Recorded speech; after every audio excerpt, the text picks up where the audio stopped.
Então, a gente está aqui na segunda parte do capítulo 15. Se vocês se lembram, eu resolvi separar o capítulo 15 em duas partes, porque tem a parte do exercício, da preparação que é feita no lar, e depois a preparação e a ajuda que é feita no centro espírita. E é muito importante a gente entender isso, que quando a gente está dentro de um trabalho espiritual, um trabalho mediúnico, o trabalho não começa na hora que a gente entra no centro, nem para quem está trabalhando e muito menos para quem está recebendo, né? Então, é importante que no dia de um trabalho espiritual, a gente já se ligue, desde a hora que a gente acorda, com os nossos mentores, com os nossos amigos do plano espiritual maior. Porque muitas vezes a gente está passando por dificuldades, por problemas que a gente não se dá conta, que a gente não sabe, porque ainda não apareceu. Mas eles sabem. E aí a forma que eles têm de vir e acolher a gente e ajudar a gente. Preparar para que a gente possa receber a ajuda necessária. Isso, para quem vai estar participando depois, daqui a 1 hora, da nossa palestra pública e do passe, eu vou estar falando do tema de calma. E é interessante porque Emmanuel fala nesse capítulo 25 do Caminho, Verdade e Vida, que quando a gente está agitado, a gente não consegue receber ajuda.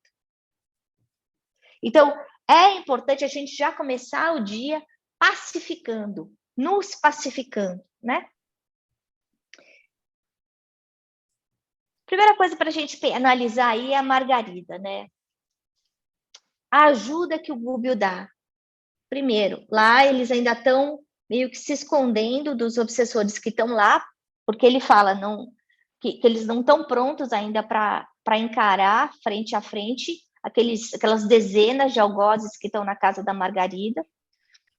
Mas ele vai quietinho, e a gente vê que essa bondade, esse trabalho do plano espiritual é um trabalho humilde, constante e muito planejado.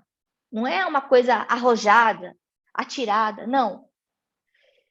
Mas ele vai lá, põe a mãozinha na testa da Margarida. Por que ele está fazendo isso? O que está aqui? É o nosso chakra frontal. É o chakra que cuida de todos os sentidos, os 5 sentidos do corpo. O que ele está fazendo? Ele está ajustando a parte neural dela, para que ela se equilibre. Para quê? Porque quando ela chegar lá, ela vai estar mais apta a receber ajuda, né?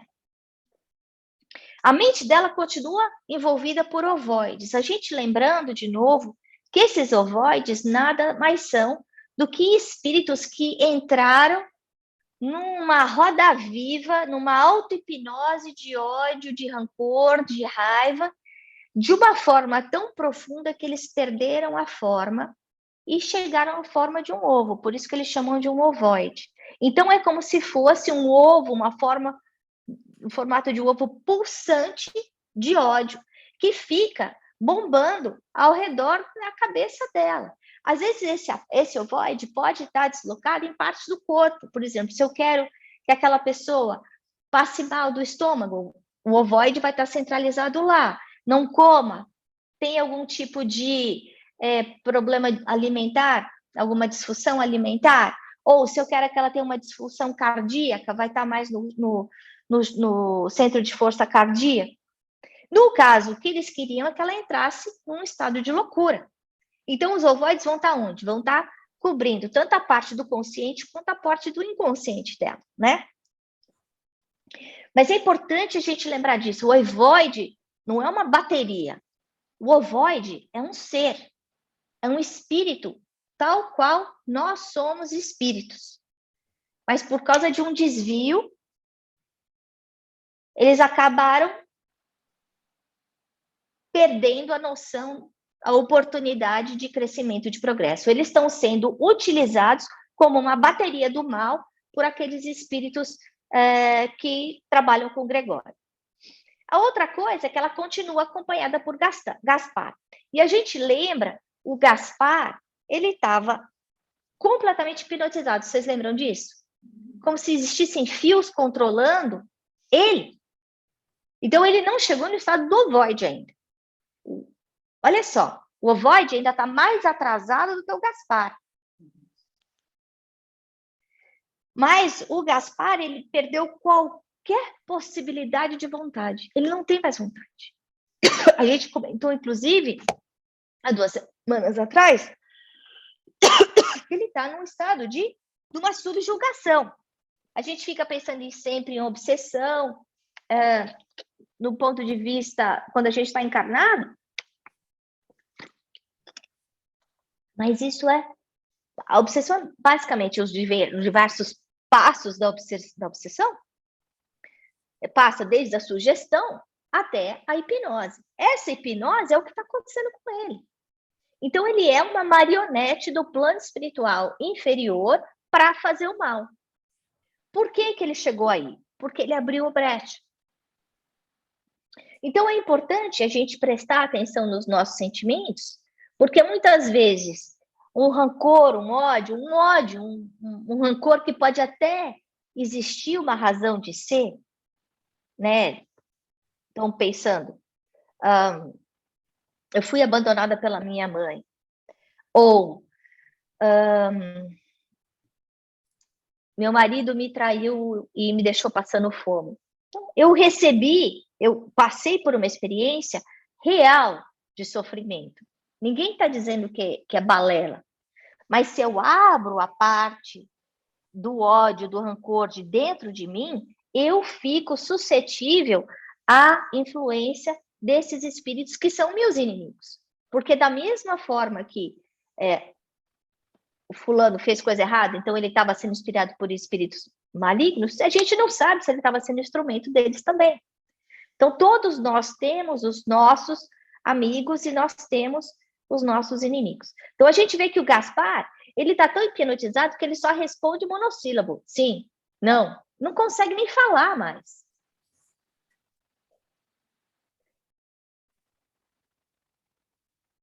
E qual é a reação do Gúbio? É de raiva? É de querer brigar com o Gaspar? Não. Ele está entendendo o quê? Que o Gaspar está doente, que ele precisa de ajuda. Então, quando a gente olhar para esses obsessores, nós que vamos estar fazendo o curso mediúnico, nós que vamos estar fazendo a desobsessão, se Deus quiser, daqui a um ano e pouco, a gente tem que entender que quando a gente estiver conversando com aquele obsessor, primeiro que a gente não sabe o porquê que ele chegou naquele lugar. Então, o obsessor está obsediando a Ana e está fazendo coisas horrorosas com a Ana. Só que a Ana matou, roubou, estuprou, botou fogo na casa dele. Gente, ele sofreu, ele perdeu tudo que ele tinha de bom. Então, ele tem uma raiva que tem uma raiz real. Não estou dizendo que o mal se justifica. O que eu quero dizer é que ele é real. Aí, a gente imaginar que vai estar fazendo uma doutrinação naquela pessoa que perdeu tudo, e vai falar 15 minutos, e aquele obsessor vai largar a Ana, não é real. Então, a gente também precisa ter essa consciência de que mais do que o que a gente fala, é o que a gente sente.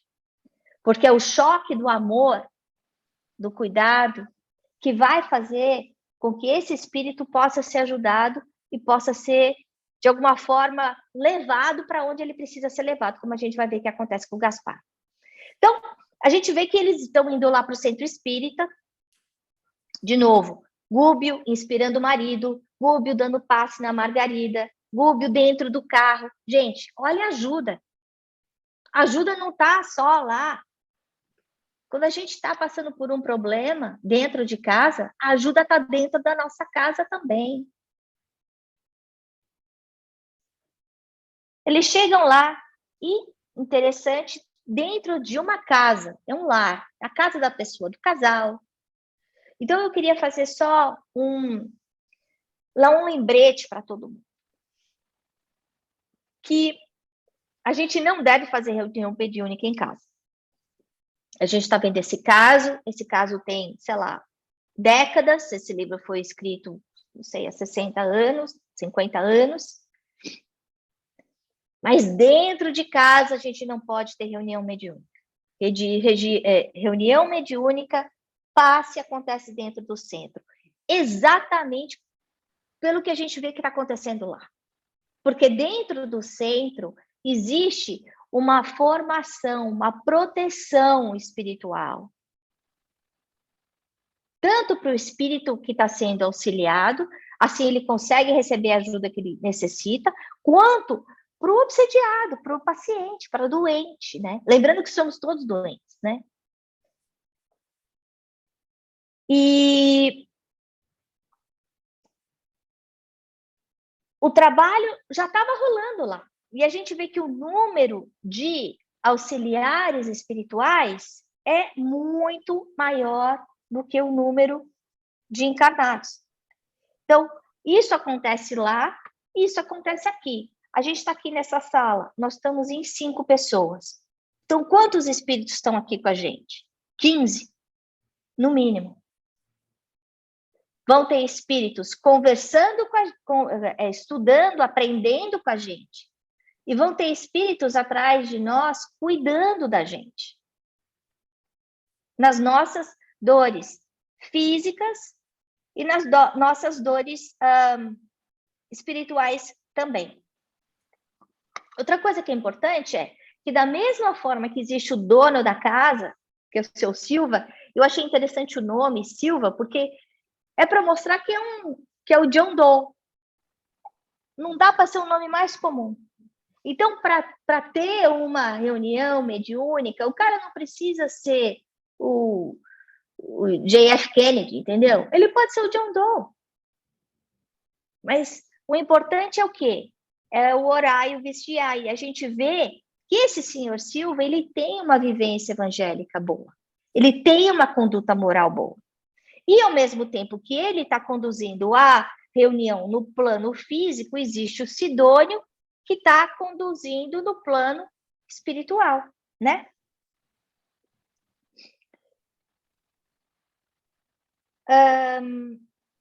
Esse compromisso deles vai muito mais além do que as 2 horas que a gente está numa sessão mediúnica. Porque a gente vai ver que não só ela começa aí, como depois o Sidônio ainda empresta aí 12 trabalhadores, 12 espíritos bons, para irem para a casa da Margarida. Ninguém nem conhecia a Margarida, gente. Então, isso da gente lembrar que o amor, ele é cego mesmo nesse aspecto, que ele não está, ninguém está procurando retribuição. A ajuda está sendo dada, por quê? Porque ela chegou a hora, ela está pronta para receber, ela quer receber, ela está pedindo, né? Tem um parágrafo aqui que eu achei muito lindo. Sabemos que a instrumentalidade é essencial em qualquer serviço. O braço é intérprete do pensamento. O operário é complemento do administrador. O aprendiz é veículo do mestre. Sem companheiros encarnados que nos correspondam aos objetivos na ação santificante, como estabelecer a espiritualidade superior na crosta da terra, eles precisam de nós. A gente está tudo aí, um bando de manco, né? Então, cheios de defeitos, mas eles ainda precisam da gente. Por quê? Por causa do nosso ectoplasma, por causa do nosso fluido vital. Eles precisam dessa doação para que ela possa ajudar as entidades que estão no plano espiritual, assim como ajudar a gente também. Lembrando que todos somos médios. Então, se a gente vier aí no momento de ter um trabalho de mediunidade, eu falo assim, não, mas eu não vou participar do trabalho mediúnico porque eu não tenho mediunidade. Isso não é verdade. E ele fala aqui, todos somos médiuns. E ele explica que a mediunidade, apesar de pertencer a todos, ser uma faculdade comum a todos, ela se exterioriza de formas diferentes e ela se desenvolve à medida que a gente pratica. Então, é importante a gente colocar a nossa força de vontade. A gente está orando, a gente está trabalhando. Por quê? Porque aí a nossa mediunidade vai estar se desenvolvendo e a gente vai conseguir fazer mais caridade. Lembrando que a mediunidade é a caridade mais pura do ponto de vista espiritual. Porque a gente está ajudando sem quem lá. A gente não vê nem o rosto, a gente não sabe quem é, né? Agora, de repente eu tenho uma super mediunidade, eu vim com uma tarefa enorme, e a gente lembra que aquelas pessoas que vêm com uma mediunidade super desenvolvida, normalmente são aquelas que têm uma carga de dívida maior, precisam trabalhar mais. Então, mediunidade muito grande não é mérito, é trabalho. Isso é importante a gente lembrar. Porque às vezes a gente fica pensando, puxa, eu queria ter uma mediunidade que nem o Divaldo. Será que queria mesmo? Né? Mas não importa. De repente eu tenho 7 tipos de mediunidade diferentes. Eu tenho psicofonia, tenho a capacidade de ver, de escrever, de sentir cheiro, de curar, enfim, de doar. A Jace só tem a mediunidade de doação. Ela faz cura, mas ela nem sabe disso. Só que a força, a fé da Jace é muito maior do que a minha. Então, a eficácia dela como médium vai ser muito maior do que o meu. Eu tenho 7 talentos, ela tem 1. Mas o talento dela é turbinado. Por quê? Por causa da fé, por causa da conduta dela. Então, é importante a gente alinhar a nossa entrega, a nossa confiança no plano espiritual. Saber que a gente não está sozinho. Que a gente aqui é simplesmente um instrumento. O jeito que eu gosto de ver é como se a gente fosse um caninho. Dependendo da nossa eficácia, a gente é um caninho mais grosso ou mais fino para passar água. Eles é que estão jorrando a água. Dependendo da minha vontade de fazer o bem, da minha capacidade de fazer reforma íntima, da minha vigilância, na minha perseverança em trabalhar a caridade, eu vou aumentando meu caninho. E, de repente, o meu caninho fica do tamanho de uma represa. Que as pessoas chegam de mim e sentem que eu sou uma represa. E a gente tem que lembrar que essa água, essa bênção está disponível para todos nós, indiscutivelmente. Agora, basta a gente entender que nós somos esse intermediário, esse canal, né? Isso a gente acabou de comentar. A importância de nós como trabalhadores. E eu diria no trabalho mediúnico, mas, por exemplo, no trabalho do passe, na hora que a gente está dando passe. Lembrando que o passe não é só a imposição de mãos. Jesus não deu passe por imposição de mãos. Não precisava. Às vezes ele dava o passe sem nem saber, pois a mulher que sangrava só encostou na roupa dele. Pedro curava quando alguém passava pela sombra de Pedro. Então, a gente tem que lembrar que a hora que a gente está dando passe, cada um de nós vai ter essa faculdade curadora diferente. Aí é importante a importância de quando a gente está trabalhando num trabalho de passe, num trabalho de doação, a gente aparecer. Porque às vezes pode pensar, não, mas hoje é o dia da Jace, não é o meu dia. Aí a coitada da Jace vem dar passe sozinha. É o dia dela. Mas o plano espiritual podia usar a ajuda da Letícia, a ajuda da Ana, a ajuda da Lene. E aí, esse canalzinho da Geis, que é desse tamanho, pela fortificação dos outros, ia ficar um canal muito maior para ajudar, tanto aqui quanto os espíritos desencarnados, né? Isso também a gente já comentou, que a mediunidade é uma energia subordinada a princípios de direção e lei do uso. Se a gente enterrar a nossa mediunidade, porque é muito comum a gente escutar isso, eu tenho mediunidade, mas eu tenho medo, não quero saber. Gente, se fosse fácil assim, né? Pois se mediunidade é trabalho, o que acontece se eu pegar e eu enterrar uma enxada? Ela vai enferrujar. Ela vai apodrecer. Então, se eu pego essa mediunidade, eu não desenvolvo, não trabalho com caridade, essa mediunidade, eu vou adoecer. E eu posso falar isso para vocês de boca cheia. Porque é uma energia que está dentro de mim. Que não pode ficar cerceada. Poxa, Ana, mas eu tenho uma mãe, um irmão, uma irmã, uma tia que fala exatamente isso que você está falando. O que eu faço? Tá, explica. Agora, tem que lembrar que cada um tem o seu livre-arbítrio. Agora, o que acontece quando a gente fica com essa energia armazenada? A gente se desequilibra nessa vida. A gente danifica o nosso perispírito. Numa outra vida, a gente vai estar sendo responsável por isso. Talvez a mediunidade ainda venha maior, porque a cobrança é bem maior, né? Agora, cada um tem o seu livre-arbítrio. O que você pode fazer? Pode orar, pode convidar, pode dar livro. E a gente vê que essa mensagem de Jesus chega para a gente de formas diferentes, né? Às vezes é uma pessoa que liga para a gente numa hora que a gente está precisando de ajuda. Às vezes é uma música que a gente escuta, é um livro que vai parar na nossa mão. Uma conversa que a gente ouve. E não é coincidência. Agora, a mediunidade é sempre dinamizada pela direção. Se eu uso a minha mediunidade de uma forma de interesses imediatistas, significa o quê? Como aqui a gente vê nos Estados Unidos muito comumente, cobrada, eu vou ser responsável por isso.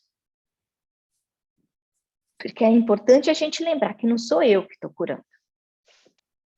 Não sou eu que estou ajudando. Eu estou sendo simplesmente o quê? O canal. Então, eu não posso cobrar por uma coisa que não é minha. Né? Então, quando a gente está trabalhando no bem, o que é que a gente precisa fazer? Vigiar o pensamento.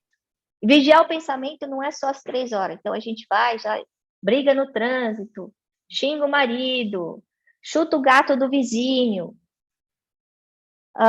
fala mal do chefe.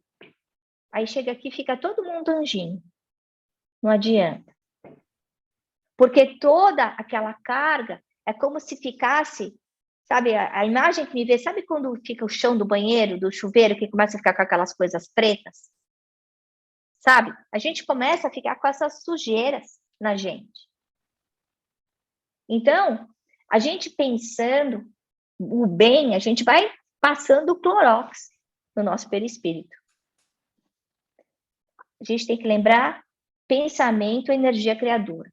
Nosso cérebro é um motor e um receptor. Isso está em André Luiz, isso está no livro que eu sugeri para vocês lerem, do Dan Siegel, que é um médico psiquiatra da UCLA, que a única coisa que ele faz é fazer essas pesquisas neurológicas e dar aula. E ele tem um livro chamado Aware. E o que esse homem fala, a conclusão que ele chegou depois das, 40 anos de pesquisa dele, é um livro difícil de ler. Eu estou lendo, estou apaixonada pelo livro, tem na biblioteca, para quem não quiser comprar o livro, eu peguei aqui na biblioteca local.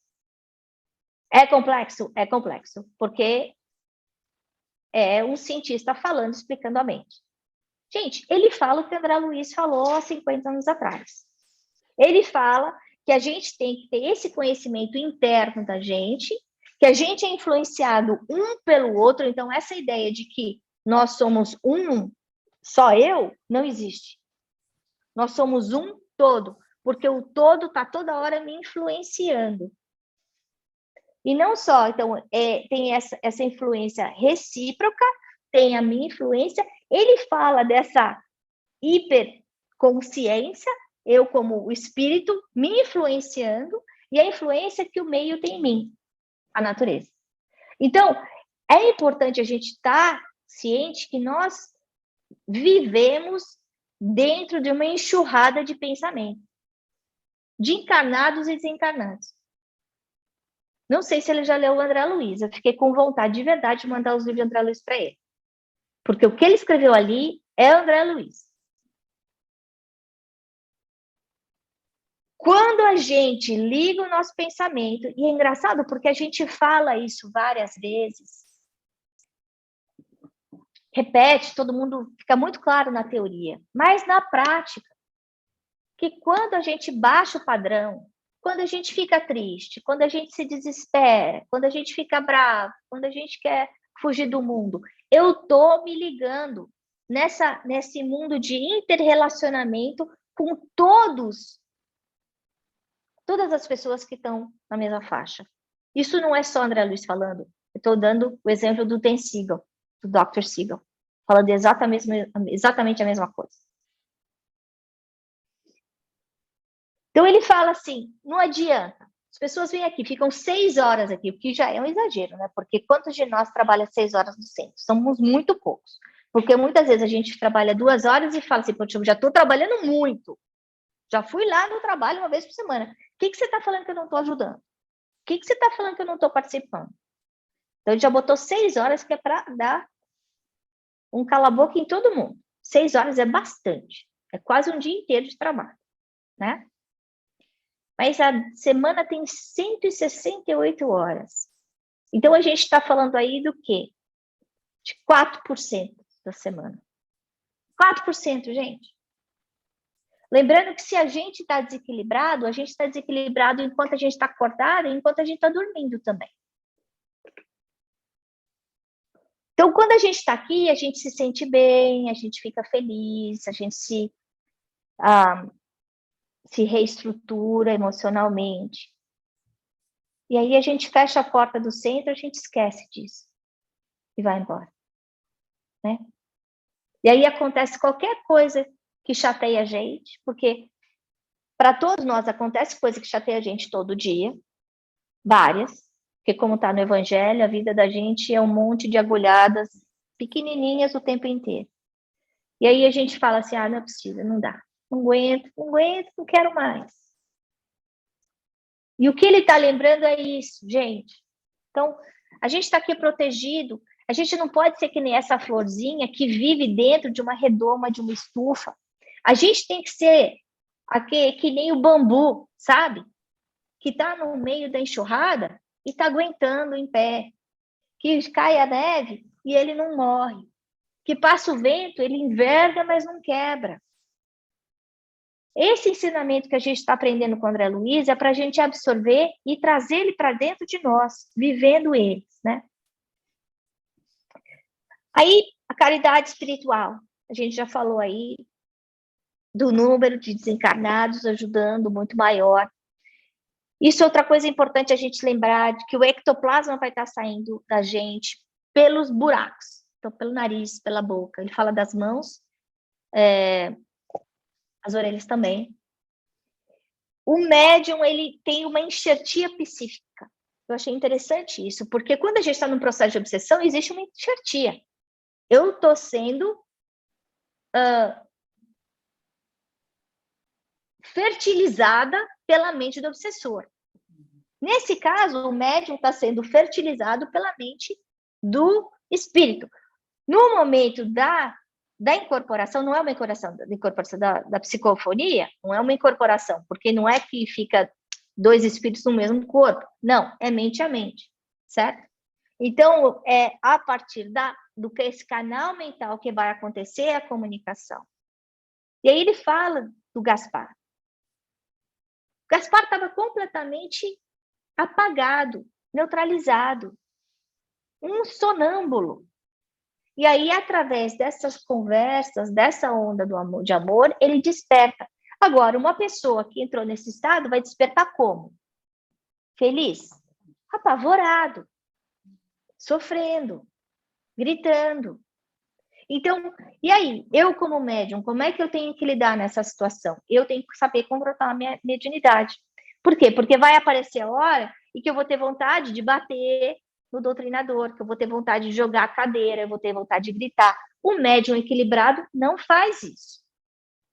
Não pode fazer isso. O médium equilibrado vai ser dono do seu corpo. Eu estou recebendo a vontade de gritar, de bater, mas eu não vou fazer isso. Eu vou controlar. Isso é educação para o obsessor. Acontece a quebra da hipnose e aí ele começa a ser ajudado. A gente tem que lembrar, gente, que a fé é a base, é a porta, é o caminho para que a gente consiga receber toda a ajuda que a gente precisa. E aí ele fala aqui, fé e bênção suscetível de ser aumentada indefinidamente. Fogem ao serviço, a conservação, a consolidação e o crescimento desse dom nos oferecem a todos. Todo mundo tem a sementinha de fé. A gente pode aumentar essa sementinha de fé. Agora, a gente aumenta essa fé na hora da dor, mas também na hora que não está sofrendo. A gente precisa ter esse crédito. Na hora que a gente não está sofrendo, é a hora que a gente tem que estudar mais. Para se preparar. Para aguentar a hora do problema. Então, para a gente refletir essa semana.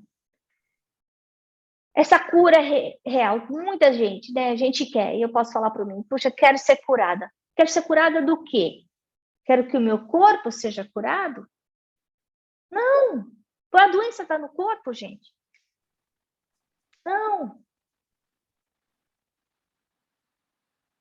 Se curar o meu corpo, só o meu corpo, e eu não aprender a lição, eu vou fazer errado de novo. E essa analogia que ele faz da planta, de eu estar pronto, de eu estar forte o suficiente para não cometer o mesmo erro. Então, quando eu pedi a cura, e eu posso pedir a cura, eu pedi a cura do meu espírito, tá? Dessas entravas que estão dentro de mim, que eu guardo, e que o Dan Siegel fala, os meus traumas, as minhas dores, as minhas decepções. É isso que está me dando a doença. Não é o meu peito, não é o meu baço, não é o meu fígado. Os órgãos só são os sintomas. Reforçar o trabalho nas horas difíceis. Por quê? Porque a gente acha que a gente está dando, mas a gente está recebendo. A esposa do Silva está achando que está dando, e no próximo capítulo é ela que vai estar sendo auxiliada. E a última coisa para a gente refletir é como é que anda a nossa fé, né? Bom, era isso que eu tinha para falar para vocês hoje. E aí agora a gente abre para 5 minutinhos de conversa. Quem quer comentar?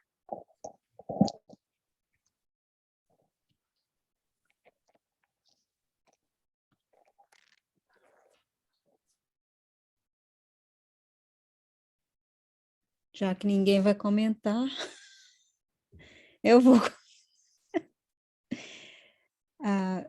Quando você falou que você estava lendo o livro desse... Depois você coloca o nome, porque eu adoro ler coisas de várias fontes desse professor. E aconteceu comigo, sim, acontece o tempo todo, mas eu percebo que está acontecendo mais. Eu li, estava estudando um livro da Joana de Ângeles, de um tema assim, bem científico e espiritualidade, que não é muito dela, mas ela escreveu. Aí eu estou assistindo um documentário na Netflix e mostrando um cientista na Stanford falando exatamente a mesma coisa que a Joana de Anjos está falando. Porque a Joana fala que a gente emite, né, aumenta a energia quântica do nosso corpo quando a gente faz coisas boas, amor, tudo. E isso tem o fóton, né, que é luz. E ele está medindo a luz das pessoas que fazem healing, né, que fazem... Ele está medindo. E eu falei, como que pode? E, assim, é maravilhoso, porque a verdade, Deus, na divindade, né, trazendo para todo mundo, das várias, não é todo mundo que vai aprender, às vezes, pelo espiritismo, mas pela ciência, e eu achei, assim, está muito acontecendo, você vê isso, é muito bom, eu achei excelente, achei maravilhoso. É interessante, porque a hora que chega a hora, né, esse negócio do Dan Siegel, o Dan Assisi está sendo meu coach. E na minha última sessão com o Dan, você sabe, o Dan a gente ama, né? Ama. Ele falou Dani, eu já fiquei assim. Pois é, Coração a já. gente ama e ele demais. E aí ele falou assim, Ana, você já viu esse negócio aqui? E aí mandou um negócio que chama Wheel of Awareness, que eu mandei para vocês. Não, The Mind Platter. Mind Platter. E eu falei, não, gente, eu li aquilo, tirou um peso da minha vida, aquele The Mind Platter, que são as coisas que são importantes a gente colocar na nossa vida para que a gente tenha uma vida saudável. Porque a gente fica com consciência pesada, porque não trabalhou pouco, porque fez menos, ou porque não sei o que lá. E aí, de repente, ele falou assim, não, esse é o Dan Siegel, falando, para você ter uma vida equilibrada, você precisa achar tempo para meditação, você precisa achar tempo para play, você precisa achar tempo para se relacionar com pessoas que você goste. Você precisa ter tempo para você pensar o que você quer. Bom, aí eu tô lá falando com a psicóloga do meu filho. De quem que ela fala? Do Dan Siegel. É tudo conectado. Na mesma semana. Aí teve uma outra terceira coisa, que eu não me lembro agora o que foi.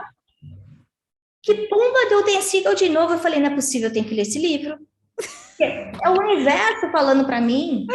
É verdade. Eu também fiquei assim, não é possível que isso é coincidência. Não. Como? Então, o plano espiritual vai dando as ferramentas para a gente se equilibrar. Agora, e aí ele fala para mim, então, Ana, tem esse livro que vai ajudar você a se equilibrar. É meu livre-arbítrio pegar o livro ou não pegar o livro. Né? Isso serve para todo mundo. Mais algum comentário? Eu botei o nome do livro aí, tá? E para quem tem adolescente, ele tem um outro que chama Brainstorm, que ele fala da transformação do cérebro dos adolescentes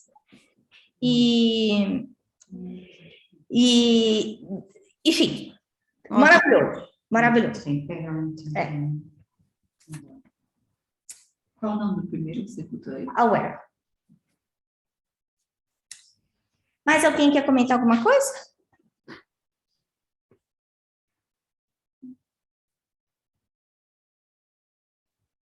Não? Quer falar alguma coisa, Elaine? Mamãe? Se ninguém quiser falar, eu vou falar. Pode falar. Primeiro,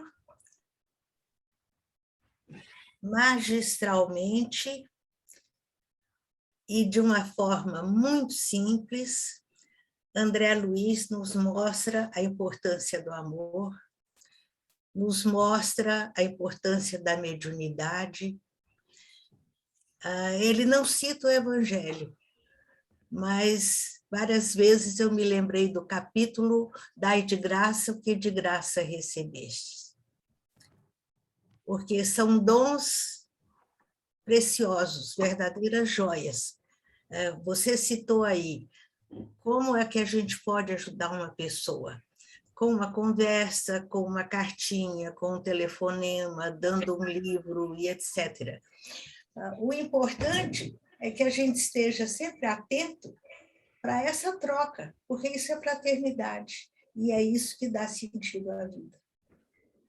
Quanto mais eu me preocupo com o próximo, quanto mais eu amo, quanto mais eu me esforço para estar mergulhado nessa energia do bem, melhor para mim, melhor para aqueles que convivem comigo e melhor para o mundo. Porque a energia que a gente vai exteriorizando, também ficou claro aí no capítulo, vai saturando o ambiente. Satura a nossa casa, nosso ambiente de trabalho e etc. Né? Então, outra coisa que mexeu comigo foi aquela estatística. Quantas horas eu estou trabalhando na seara do bem, trabalhando na seara de Jesus? Às vezes a gente acha, 1 dia, 2 dias por semana, está ótimo, mas melhor para mim se eu conseguir fazer um pouco mais. Né? E mesmo quando não seja em trabalho oficial, que eu esteja sempre sintonizado com o bem.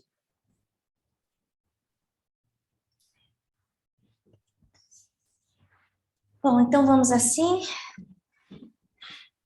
sentando nas nossas cadeiras, agradecendo ao Mestre Jesus mais uma vez pela oportunidade desse estudo,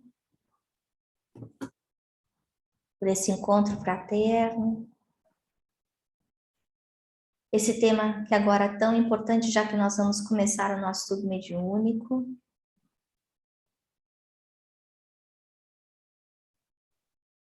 Obrigada, Mestre, por essa oportunidade de trabalho, de estudo, de crescimento. Ajuda-nos a não fazer os mesmos erros que já fizemos tantas vezes no passado. Ampara a nossa vontade, nosso desejo sincero de crescer. Fertiliza nessa semente tão pequena de fé, para que ela possa crescer dentro de nós e assim dar sombra, frutos a todos aqueles que convivem conosco. Abençoa os nossos lares, as nossas famílias. Abençoa todos aqueles que não puderam comparecer hoje no nosso estudo e que possamos estar juntos na próxima semana. Graças a Deus. Obrigada, pessoal. Boa semana a todos. E a gente se vê. Se você